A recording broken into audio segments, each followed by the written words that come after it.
How to add extra baggage in Air Canada. Hi everybody, welcome back to our channel. I am back with a new video. In today's video, I'm gonna let you guys know the ways to add extra baggage on your Air Canada.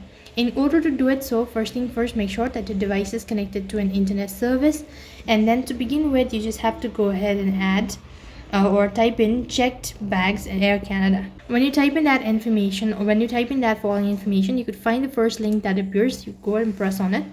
In order to add extra baggage to an Air Canada flight, you could easily do it so online through the Air Canada website when managing your booking at airport self-service check-in, or by contacting Air Canada customer service. So here you want to go ahead and type in from and all of these information. And once you do it so, you could add additional bag when checking in for your flight and pay any applicable fees at that time.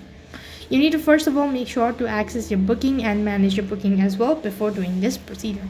So that is how it works. That's all for this video. I hope the video was helpful. Make sure to like, share and subscribe to our channel. Thank you for watching. See you in the next video.